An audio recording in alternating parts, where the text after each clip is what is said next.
And what they're kind of who they are in a nutshell is they are an organization that provides help, they provide training, they provide information, and they also provide anything and everything to do with a baby. As many of you know, I am 1,000% against abortion, and we as a church stand with that. And this is an alternative to that, this organization. And what they're doing right now is called Baby Shower Gone Wild. So for the month of June, they're just collecting items to give to these families that come in. And I'm going to have this back there on this table. And so as you're on your way out, just glance through here and they're most needed items. But honestly, if you go to Walmart and you go to the baby section, close your eyes and point. That's what they would need. Because that's what they do is when these families come in who need help, they give them what they need. And then they send them out the door. Or they bring them in and they do training. And if you want to do your own research, just go to Abundant Life, search it. And this is a great organization. And so kind of what we can do is one of two things is you can actually take it to them and drop it off, or you can bring it up here to church and we'll take it to them. And so however you want to do it, so whenever you go grocery shopping, just swing by and pick up something for them. The next thing that I have is, so we have Lord's Supper today. And so we're going to celebrate that. And then right after church, we have a special called business meeting to talk about and to vote on absentee ballots. And so that's going to be our subject of this business meeting. And so right after church, Tommy's going to come up here and do that business meeting. And then for the next 4 weeks, we're going to be having church over at First Baptist Ferguson. So we're going to be over there. Church time starts at 11 o'clock. At 10:30 is when we're going to have our children's church over there. And so kind of like what we do here, except for it's just going to be over there. And then also to keep y'all updated, we have another meeting. The deacons have another meeting with them this Tuesday to discuss more information. And as we get closer, we're going to meet together as the church, and we're going to talk about all this stuff, and we're going to answer questions. And so all of that leading up to that vote that's going to be on the 16th of July. So like I said, we're going to have these conversations and we're going to talk about everything before we get to that point. Whew. All right, that's enough announcements. Y'all ready to worship the Lord this morning? I know I am. All right, so if you're able to, would you please stand? And we're going to be on page sorry. So we're going to be on page 449. 449.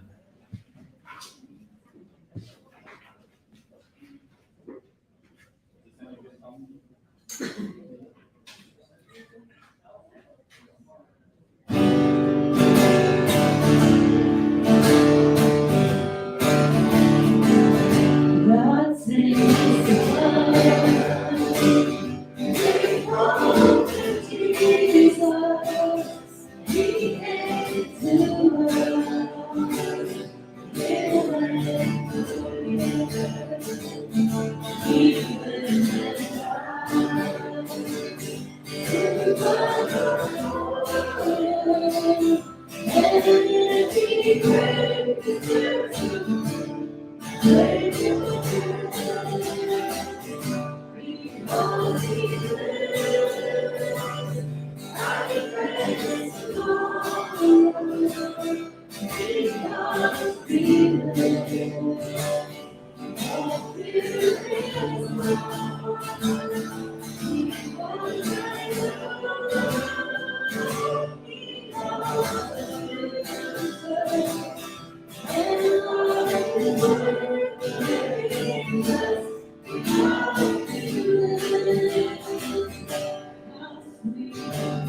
to us,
Page 104.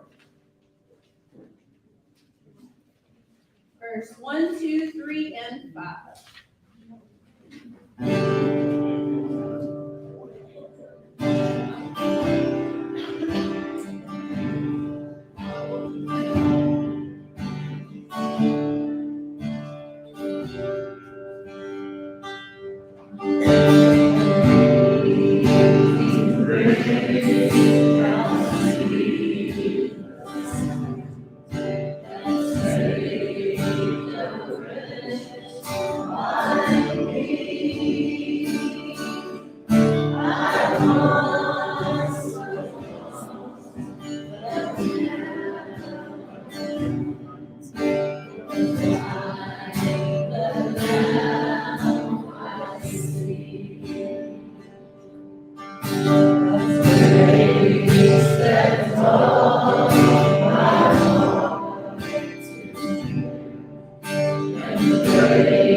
Page 448.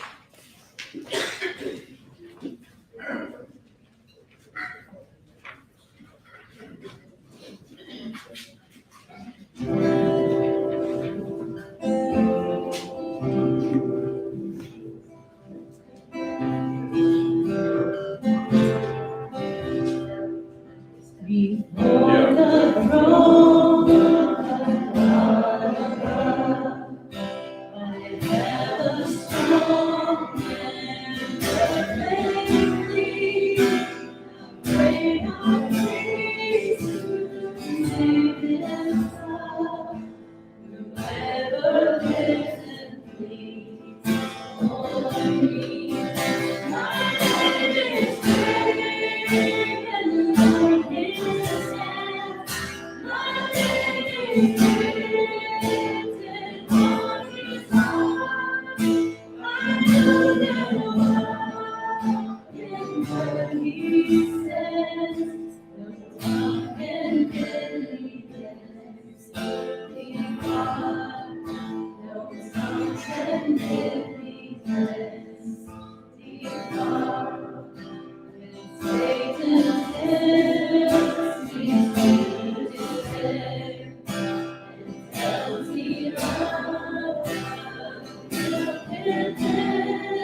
endless Savior life. My sinful soul is found free, forever just and satisfied to live on Him and all eternity. To look on Him and all eternity.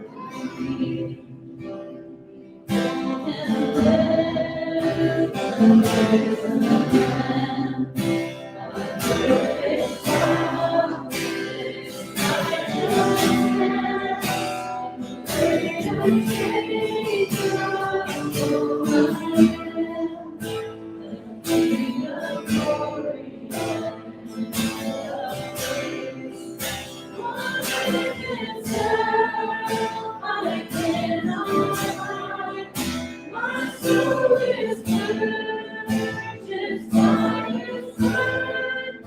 My life is here with Christ on high, with Christ my Savior and my God, with Christ my Savior and my God.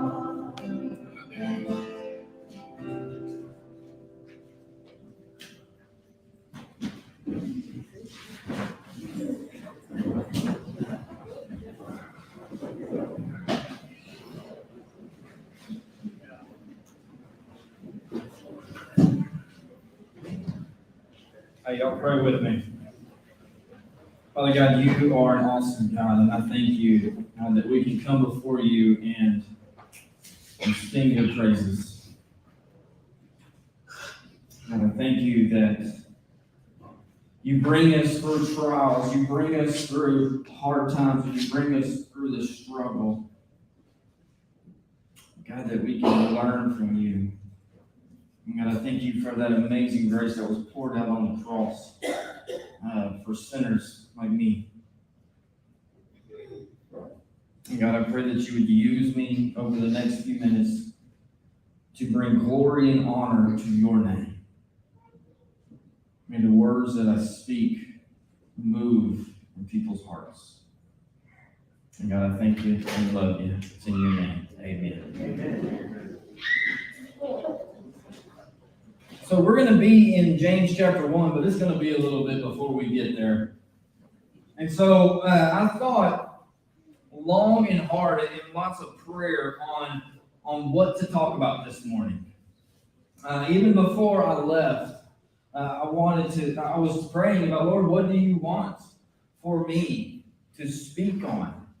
And for those of you who don't know, so June 1st, I left Houston and flew to Costa Rica. Flew to the beach. It was nice. I'm just kidding. I saw it as we were driving by. But no, I flew to San Jose and I stayed there in Costa Rica. And I got back last night at around 5:30. And so I left. I woke up at 3:30 Texas time and finally made it home at 5:30 in the evening last night. And so so that's where I've been. But I was praying. I was like, Lord, what do you have for me? What would you like for me to bring to the people? And over again, he was like, just wait.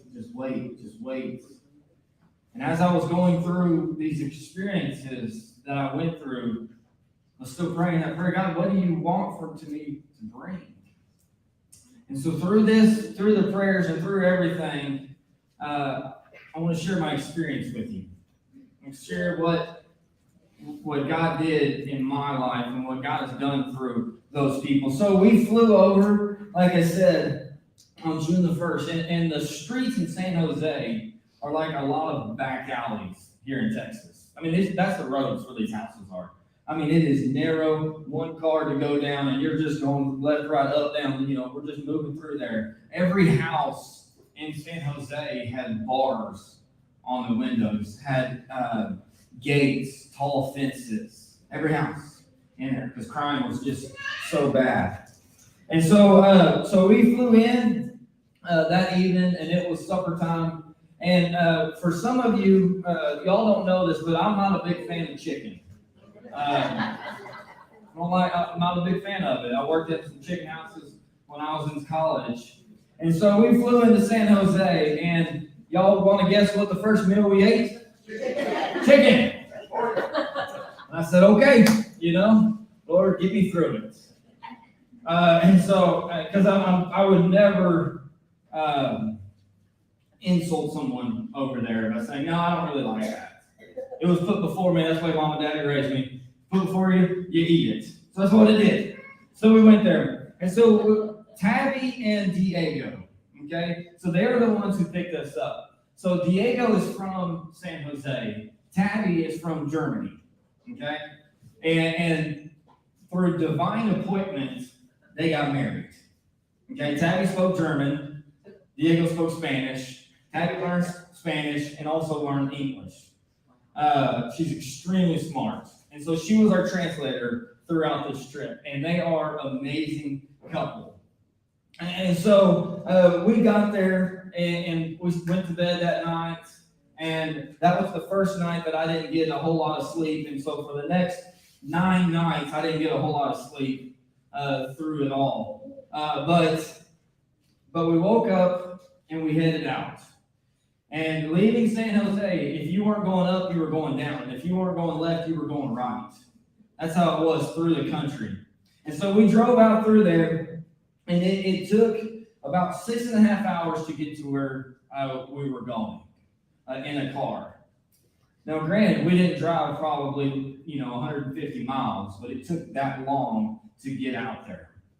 And so we went to what's called Talamanca. So Talamanca is a reservation for the indigenous people there. And when I say Indian, I'm talking about indigenous people that live there. And so you drove up, and right there was a gate, and there was a police station. And so you were driving into that reservation, and tell you how corrupt, I don't want to say corrupt, how crazy it is down there. When COVID happened, they shut the gate to Talamanca, and nobody can come in and nobody can come out, to include food, to include supplies, to include you name it.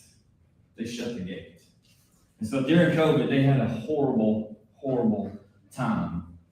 But as soon as you drive over that, you have just a little bit of more paved road. After that, it is rocks as your road.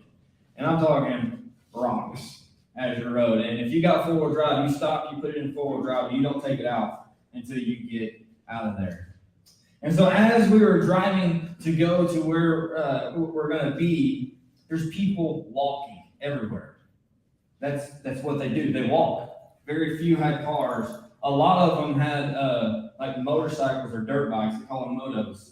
And just a little bit of information. If you ever decide to go to Costa Rica, don't you dare drive because you will get hit by a moto.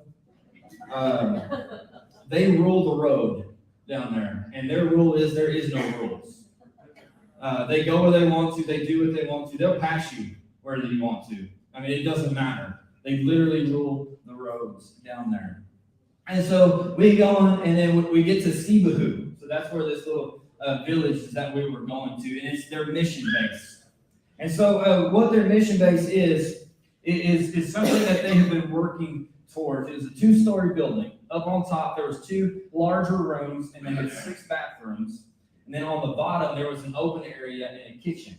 So it wasn't finished. They still had a lot of work to do. But what that is going to be used for is a training center. A training center for men and women to come in, to learn about the gospel, to have a place to stay, to have an education, and then to be able to be sent out. So people in the community can come and learn who this man by the name of Jesus is, and learn some education to be used to be able to get a job as they're out there. And so that's where we stayed. And so as soon as we got there, Diego said, hey, we're going to go talk to a mama and her family. We're like, all right, let's go. So we started walking. perfectly good truck, but we decided to walk apparently. So we walked up this hill, we walked across, and we started walking down. All right. So we're walking down this hill, and we see this family, and so we go to them, and we went to their house. And so when I say house, and Sopekwe, it was, Sibahu, these were the nicer houses. So it's about 500 to 750 square foot house, and they had a porch. They all did, and they had windows that were always open, and nobody had heat or AC.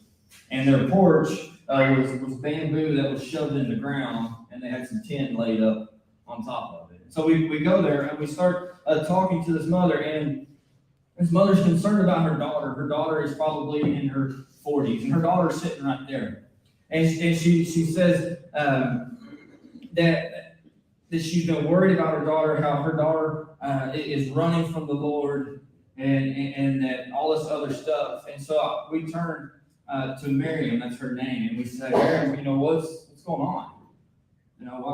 Why are you running from the Lord? And she said, well, I've been to church for 11 years, and something happened in church, and I just quit going. And what I found was ironic.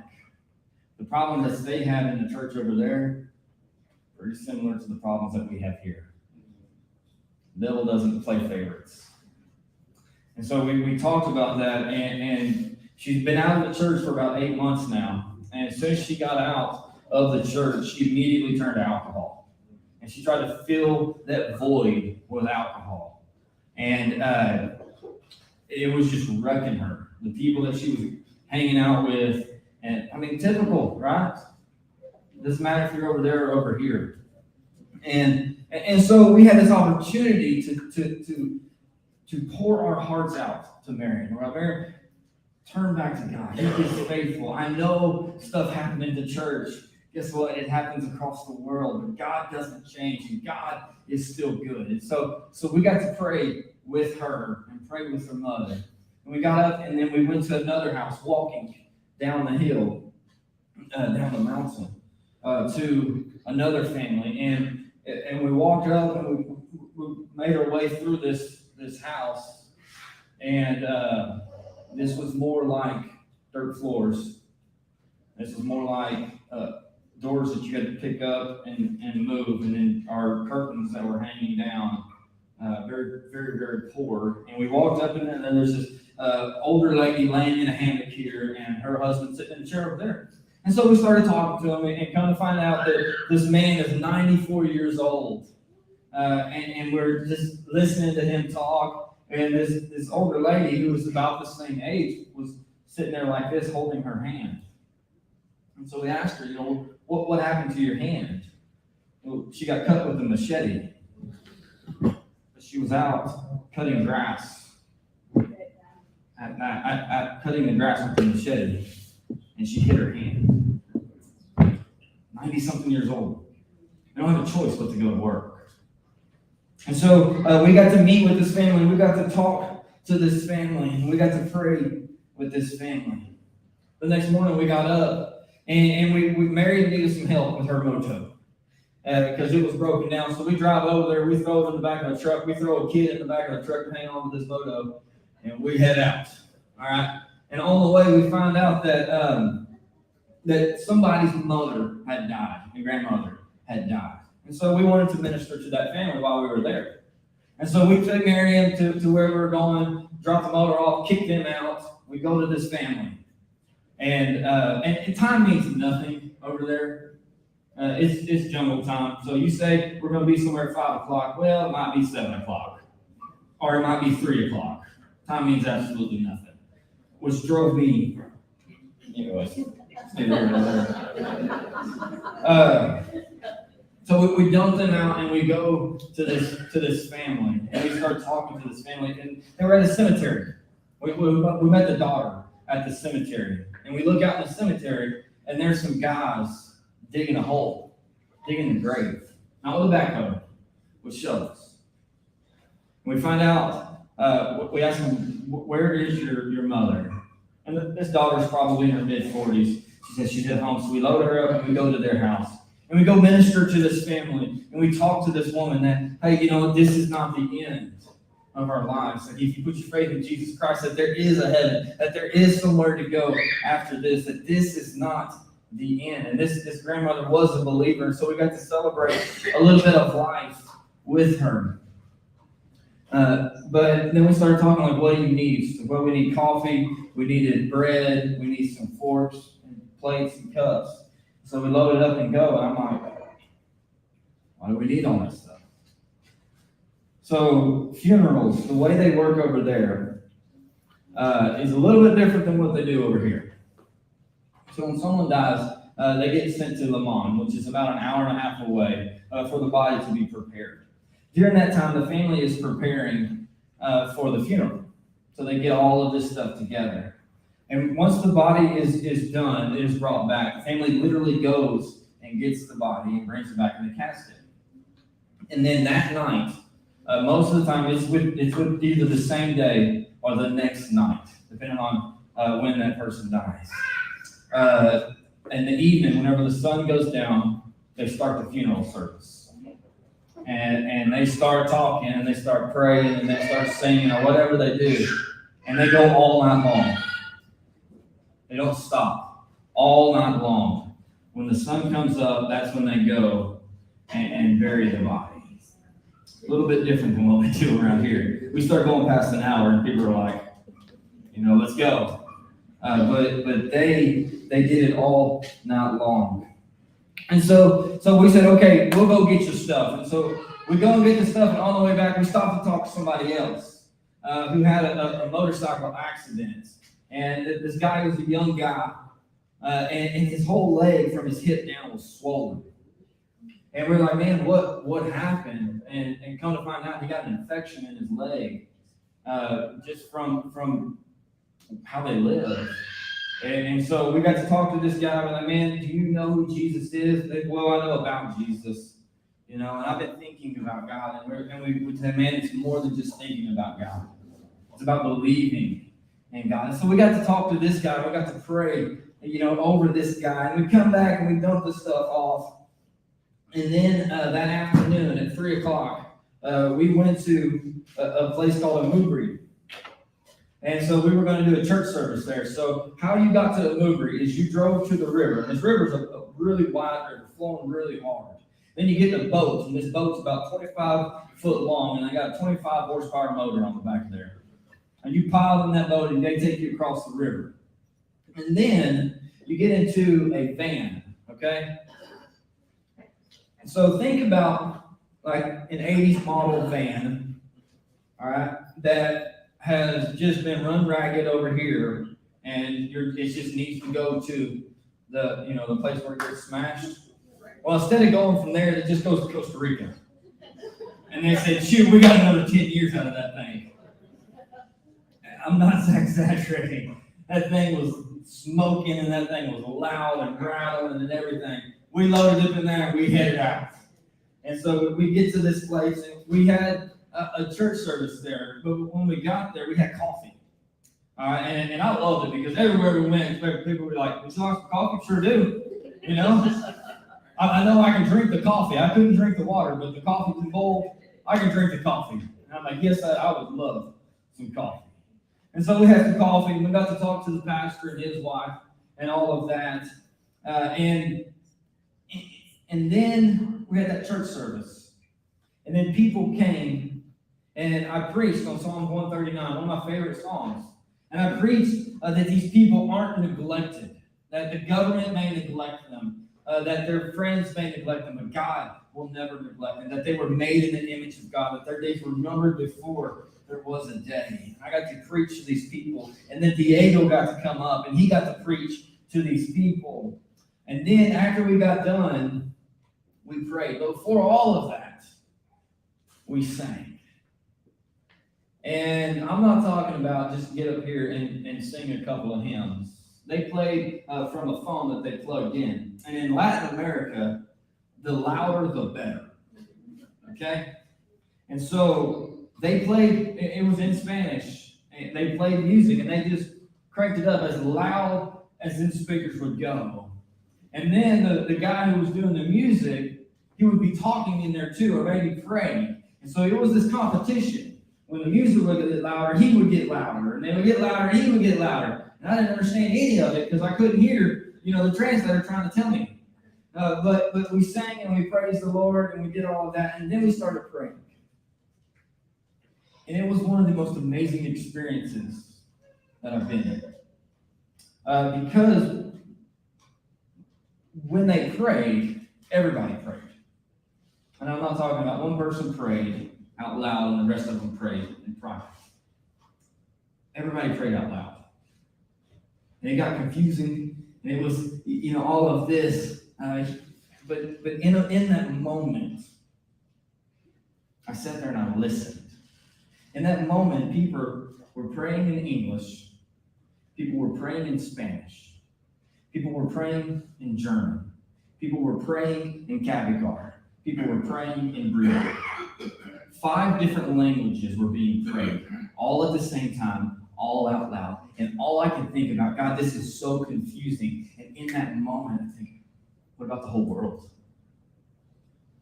God is able to hear our prayers in our languages and answer our prayers. And all over the world, all of these prayers are being lifted up to God. And in this room, there was just some people praying in 5 different languages, and I couldn't even decipher what was going on. And God was like, this is what I do. I hear your prayers. We left there, and then we had a meal after church. So after every service, we had a meal. And at this church, they served a meal, and we had rice and beans, okay? We had rice and beans every meal. And when I say rice and beans every meal, I mean breakfast, lunch, and supper, rice and beans. Sometimes there was meat. Sometimes it was just rice and beans. But at this church service, they prepared a meal for us. And there was some meat with this rice and beans. Y'all want to guess what it was? Chicken! I ate it with a smile on my face. Every bit of it. And so we had that meal, and then we left. We went back across the river. We got in the truck. But before we went back, we stopped off at the funeral. And it was an amazing experience. Never experienced something like that in my life. They were worshiping the Lord in that moment, singing their songs, and people were talking and people were praying. And it was a humbling experience to be able to do that. The next morning we got up, it was Sunday morning. We had devotions every morning that we were there, sometimes every evening, depending on how tired we were. But every morning we had a devotion, and then after that we had breakfast. Y'all want to guess what we had for breakfast? Yeah, rice and beans. So we had rice and beans for breakfast, and then we had church service. And I was up there preparing and just trying to talk to the people with what very limited Spanish that I know. And I was watching these people come in. And I was watching a mother bring in her 3 kids. And I was watching a mother bring in her 4 kids. And I was watching a mother bring in her 2 kids. And I got to notice something. Wasn't a whole lot of men around. I'm like, that's kind of strange. Maybe they're out. Maybe they'll show up. Very few men came to that church service. And it was heartbreaking for me. Because these men don't take the time to be with their families. Don't take the time to come to church because they're men. Don't go to church. We don't do that here in the States, though. But that's what it was like. And I preached on Psalms 46, that God is their refuge and strength, that when these hard times do come, that they can turn to the Lord. And after that, we had church. We didn't have rice and beans this time, but we had spaghetti and hot dogs all mixed together in one. It was something. But you know what was awesome? All these kids, they got to eat, and they piled their plate, with food. Not a one of them said, I didn't want to eat this. Not a one of them, they had to tell to hurry up and eat. And not a one of them didn't clean their plate. Every bit of it. I wish, well, never mind. But after church, everybody left and went home, and then we started our adventure. So we packed everything up, and we went to the river. And when I say we had to pack everything, I literally mean we had to pack everything. We had to pack what we were going to eat. We had to pack what we were going to eat off of the plastic plates and forks and knives, because you can't have paper plates because everything is wet because it rained every single day. So it was plastic. And so, I mean, down to toilet paper, literally everything we had to pack. So we get to the river, and there's 2 boats. We throw everything in the boats, and I got stuck in the luggage boat. Me and Terry, the other American who was with us, who me and him went together, and 3 of the people that we hired to come with us. And so the people who were with us, we had Dennis, we had Jon, which is John, and we had Walter. These are Indian. These are indigenous people with those names. But we hired a cook. You know who that cook was? Mary. Do you know who was at church on Sunday morning? Marion was. So she went with us. So we loaded up in the boats. We had some people in this other boat, and then me and Terry in the luggage, and then those 3 in this other boat. So we go taking off upriver. And we get about halfway up this river, and we're looking, I mean, it is just pouring down rain up in the mountains, storming bad, and this river is just flowing hard. And I keep seeing this driver look back like this, and I know that feeling. I know what that's like. You're looking at your motor, like something's going on. Then all of a sudden I hear it. And I look back there, and his motor went underneath the boat. The transom broke on his motor, or on his boat. That's the thing that the motor hooks to. You know, you've got to have that to move. And so we somehow, by the Lord's grace, has made it over to the bank. And so we flagged down the other boat. They went up, dropped those people off, came back. We threw everything into this other boat, and we started upriver. By this time, the river was rising. It was getting harder. And then we were riding along, and kept on doing like that. Something was going on with his motor. And we're like, Lord, you want us to go do this. You're going to have to make a way for us. So we're going up river, and then we get to some little bit bigger rapids. And he just goes off to the bank, and I'm like, ain't no way we're going to be able to carry this the rest of the way. He says, get out. I'm like, all right, we'll get out. And he barely made it through those rapids. And we were walking up the bank. I was just praying the whole way. And we were finally able to get back in the boat and get to our destination. So we unloaded everything, and we get to a truck. Think about an early 80s model, like a Nissan or something, pickup truck. Big old cracked windshield. First gear is gone out of this thing, and it's got a flatbed on it with some wood that comes up for sides. We just threw everything on there. We all jumped in the back of the truck of this thing. Again, it's raining at this point. And so we head off to drive as far as we can go. And we go down this hill. We cross just one of the rivers that we crossed. And he starts trying to go uphill, and he can't go uphill, and just goes back down. He said, hey, he hollers, get out, in Spanish. And they told us to get out, so we hopped out. And we had to push that truck up the rest of the way just to get up to the top and then to keep on going. And we went as far as we could possibly go. It's like the road ended. We unloaded everything. But while we were going there, to minister to those people, but also to help some families with a house that they were building. They mill their own wood up there. It's not a sawmill up there, so they got a chainsaw, a little hand mill that they use. And so we had, the chainsaw, we had the bars, we had that little hand mill, we had the fuel, we had the oil, we had everything that we would need to do that. And so we finally get to where we're going, and we sit down and we have a devotion.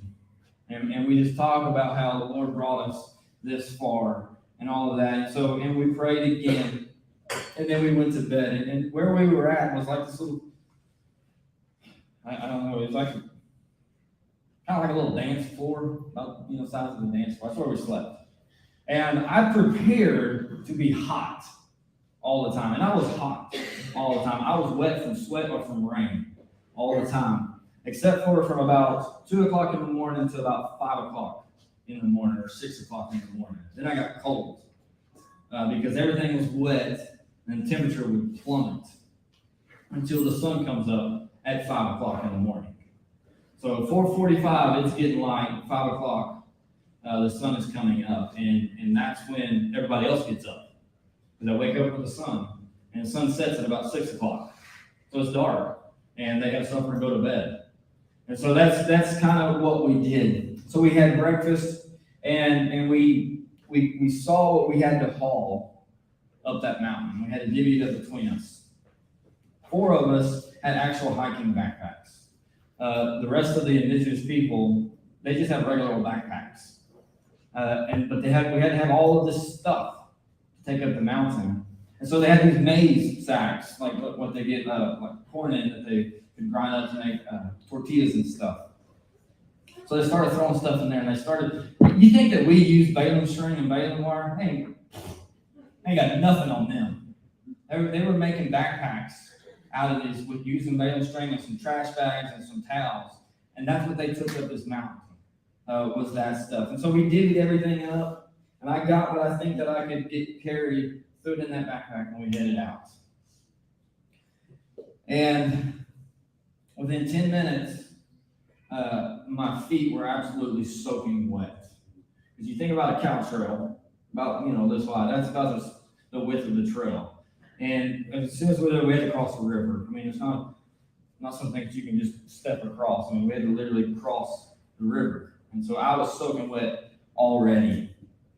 And so we go across. The first thing that we come to that we have to cross is a big river. The river that we came up is just upstream. And it rained that night, of course, and it was flowing hard. And they have what they call a basket. Sounds delightful, doesn't it? It's a cage. Okay? And it's got one pulley on this side of the mountain, one pulley on that side of the mountain, and the river's down here. And there's a rope that goes in between, and there's this cage that hangs off of it. And that was the only way across because the river was so high. And so we send Diego across, and what you do is you get about halfway, and then you just gotta keep going until he gets across, and then they send it back.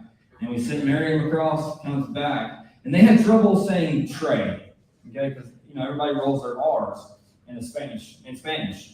And so I would just say tres, because I'm the third. And so there's this one guy, John, he said tree.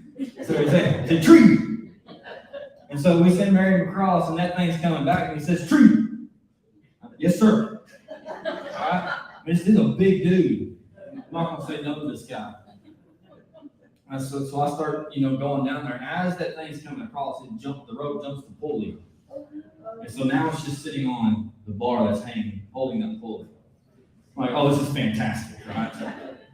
So we pull that thing back across, and they start trying to get it, and I climb down there to help them. And then I don't understand anything they're saying. And so I'm kind of holding this basket. Next thing I know, they're untying the rope. Okay, remember, I'm about to go. So they're untying the rope. And so I'm holding this basket up. And they get it untied, get it back on there. And in that moment was the first time that I got nervous.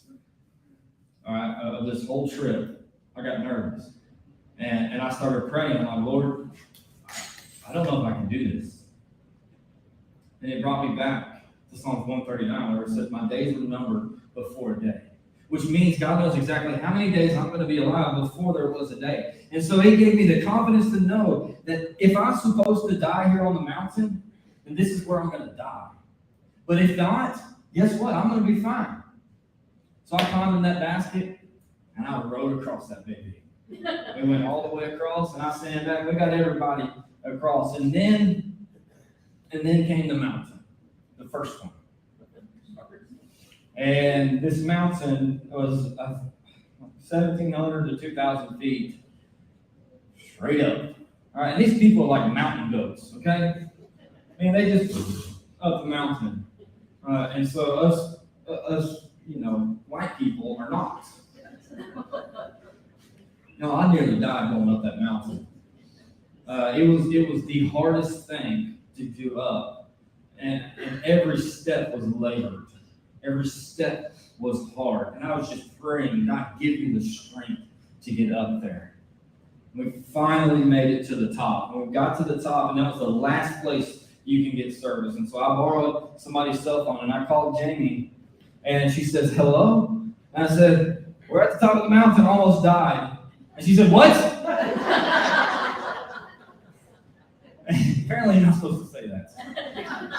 But I said, no, it was just really hard. But that was the last communication that I had with my wife, or any communication at all to anybody.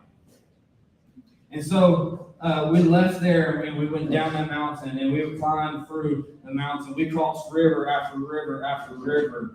But along the way, I got to eat some fresh bananas off of the banana plant. It's not a tree, but I got to eat some fresh bananas. It was amazing. Fresh oranges along the way. And then we get to the next mountain that we had to climb. And it was about the equal size of the one that we just climbed. And we finally make it to the top. And we get there and we throw everything down, and I take the coldest shower I have ever had in my life.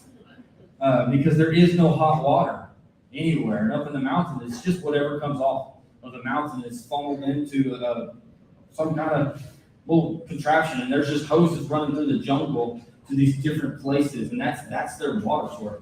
We were lucky enough to stay at like a clinic that the doctor would come in every once in a while. He would fly in on the helicopter, and I don't know how he gets to fly in on the helicopter. I had to walk, but he'd fly in on this helicopter and every once in a while and help these people. But we did that. And then the next morning, Dennis and Jan left to go cut up on this tree, and I told them, I was like, there's no way that I can go where they're going, because it was you had to climb another mountain to get to where they were going, because you don't just get to cut any tree you want.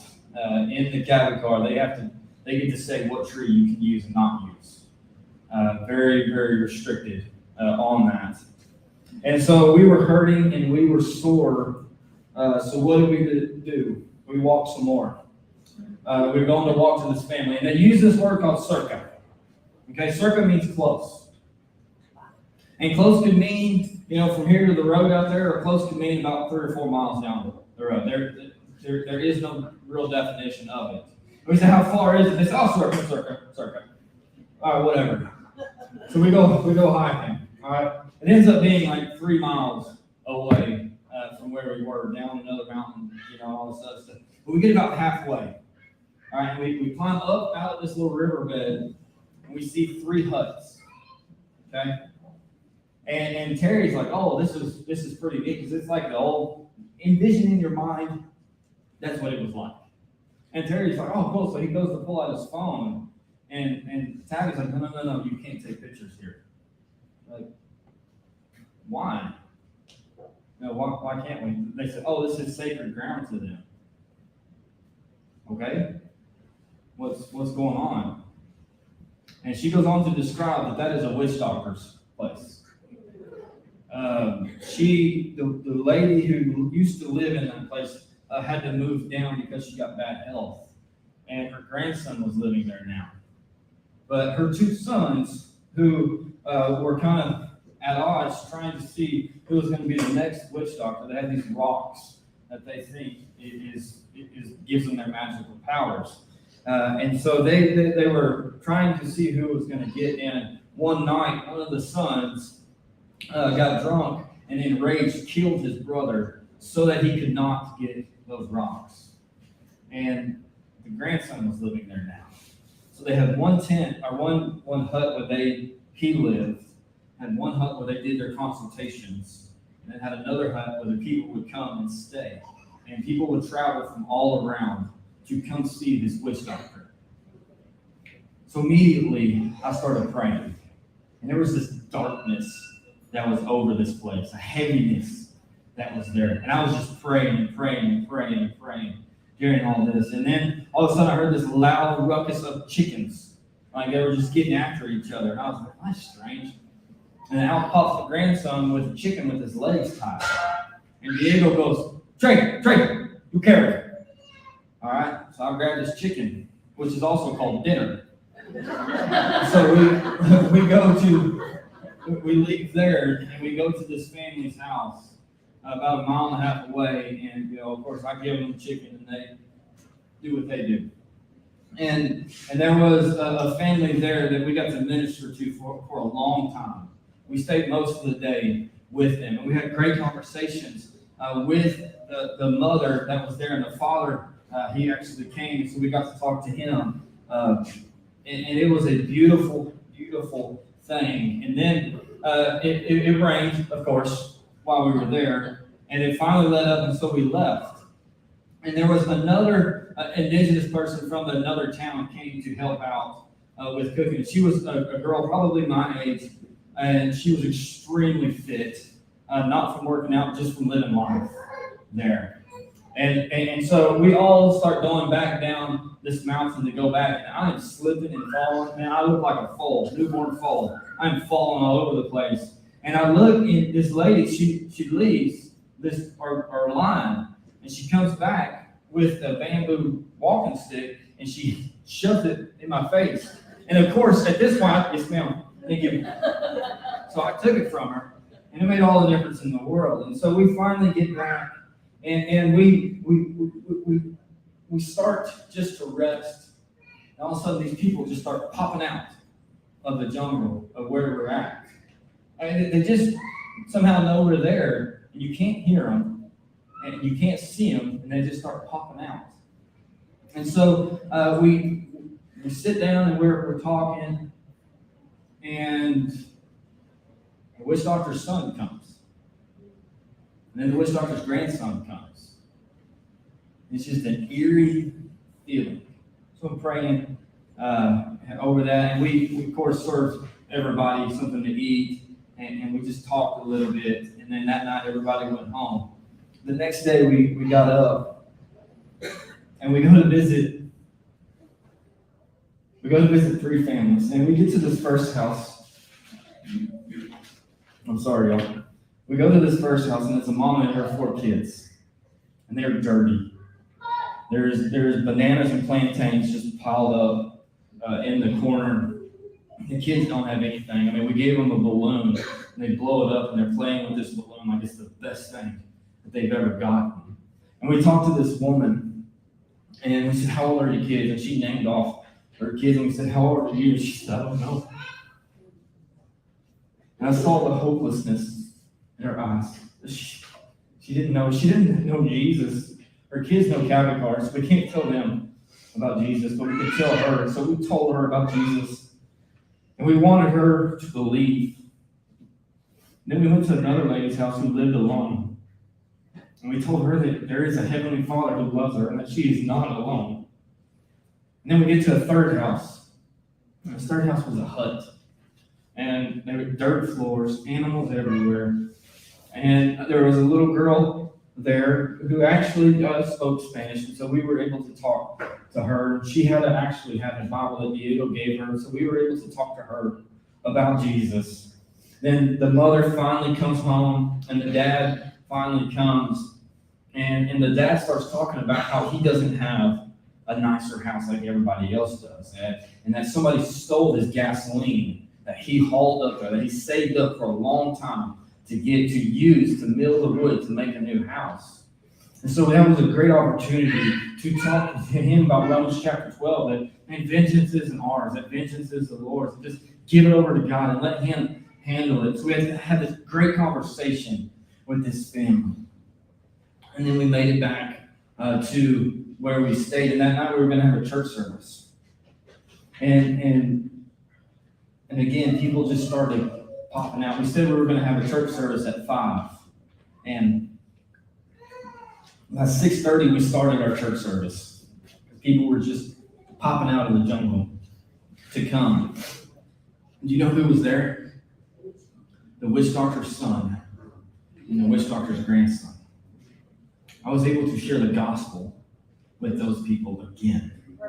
I was able to tell these people that Sibahu, their little g God, is not a real God. That we have a one true God, the creator of the universe. That if they put their faith in him, that one day they can be in eternity with Jesus. And that God really does love them, that they've not neglected. Then we had another meal after that. And we prayed. And we sent them home. The next day we woke up, and that was the day we were going to go down the mountain. And the sunrise, everybody's up and we start packing up, and all of a sudden people start just coming out of the jungle again. And I'm like, hey Diego, there's some people down there. What's going on? Said, oh, well, they're gonna eat breakfast. Okay, whatever, that's cool. I said, but we'd like to get going before it gets too hot. That didn't matter. These people just started showing up. And so we prayed and we talked a little bit, and then we fed them breakfast. And after breakfast, they just kind of hung around, and they were waiting for us to give them anything and everything that we had left over. You see, at each family's house, we asked them, what can we pray for you about? And we prayed, thank you. They said, pray that we can have food, pray that we can have clothes, pray that we can have salt, pray that we can have good health. And really a humbling experience for me, and it transformed what I pray for and how I pray. So after everybody left, we started downhill, and we ended up at the front of the pack somehow, trying to keep up with Jan. And man, it was hard going down because everything was wet and we were slipping and sliding and everything else. And I fell, I don't know how many times. And we get down to the river to cross it again. And they said, no, we're not going to take the basket this time. We're just going to cross it. I'm like, okay. And so Jan takes his backpacks off, holds it up like this, and starts off across that river. And it gets to be about right here on him. And that water is flowing hard. I don't know about this. And I just started praying. God, you got to get me through this. So he goes, throws his bag down, he comes back. And then he goes and helps Tabby, grabs her by the hand, takes her backpack, throws it up on his arm, takes it across. And I'm like, at this point, I'm just going to wait for Jan. So he comes back. I swallowed my pride. I grabbed that big old man by the hand, and we headed across that river. And so we made it across the river, and we finally made it all the way back. And we're sitting there after we showered, and we're sitting there debriefing. It was just the four of us, so me, Terry, Tabby, and Diego. We're just kind of debriefing our trip, and he's like, what did God show you? What did God show you? And all this other stuff. And so we're sitting there talking, and there's a watermelon that we ate. It was the delicious watermelon. We had about half of it. And then we started getting close to supper time. And then Jan showed up, and Dennis showed up, and Marion showed up, and Walter showed up. And so we started talking, just about the trip, and are you sore, that whole spill. We had supper. And then after supper, they started eating this watermelon. What I didn't tell you is I took about 10 or 12 packets of seeds, like vegetables, to plant. And I was going to give them out to people up there, but for some reason, just God was like saying, no. And so I was like, hey, Lord, don't know why. I mean, it's just seeds. Coming back, we get to the river, and we're waiting for a boat. And for some reason, I go to my bag and I pull out those seeds, and I go up to Miriam. I say, here, Miriam, I want you to have these seeds. And I open them up and show them all of them. And she says, I've been praying to God for some seeds to plant for my family. And then we were eating watermelon. She was spitting the seeds into her hand and putting them in her purse.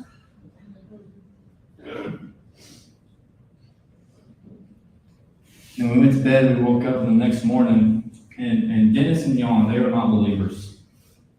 They helped Diego with this mission base. It's kind of a twofold thing. So he pays them to work in construction, but the whole time he was just hammering them with Jesus. And these guys, who are big men, got to see that you can be a man and love the Lord at the same time. And I got to watch Dennis just almost break down in tears. And we got to share this time together. And we got to share the love of Christ. And we got to share Jesus with these guys every single time that we were sharing Jesus with them. And Miriam got to see the love of Christ again in a new way. That these two guys, these two white guys who came from a few thousand miles away, that do really love Jesus and not coming to be served, but to serve. And we said our goodbyes and we left.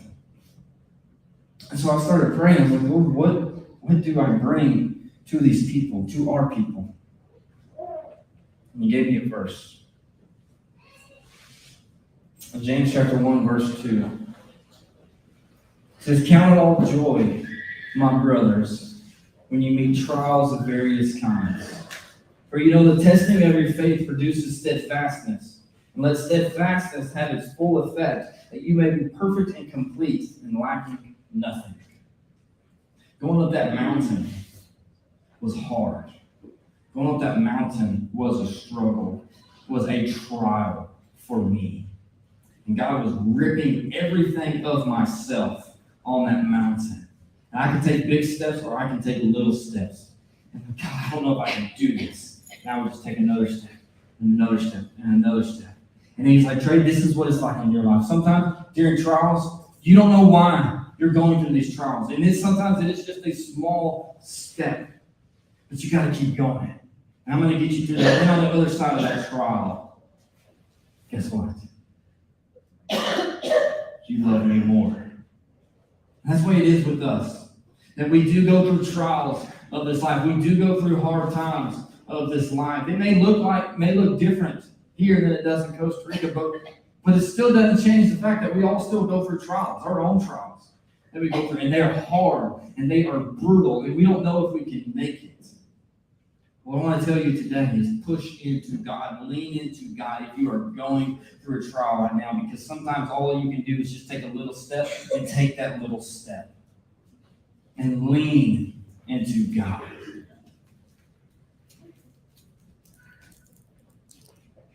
And also, I want you to pray. God got me to a place in my life to where all I could do is pray. And I'm not just saying that because I'm a pastor. I'm saying that because physically that's where I was at. Mentally, that's where I was at. There's times in your life where God just pushes you beyond what you think that you can do. And sometimes you just need to get into your closet and pray. Sometimes you just need to call out to God in prayer. And so what I want to do is do just that. Is we're going to have an invitation. And I want you to pray. Miss Nell's going to come up here and sing. And I want you to pray. If you're going through a trial right now, know that you may just be able to take the next step. Or maybe this afternoon when you get home, you just need to get into your closet and pray. Maybe you need to get on your knees and pray. But I want you to know that there is a God that does hear your prayers. Whether you're praying in English, Spanish, Cavacar, Greek, German, it doesn't matter what language you're speaking. There is a God who hears your prayers. And so if you're able to, would you please stand, and I'm going to pray.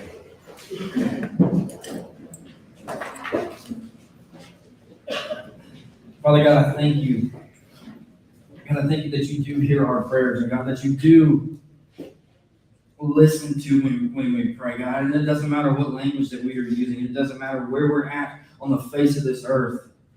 God, that you hear our prayers. And Lord, I praise you because of it. God, I thank you for this experience that I got to bring home and share. And God, I pray that we would take it and run with it. God, that we would apply it to our lives.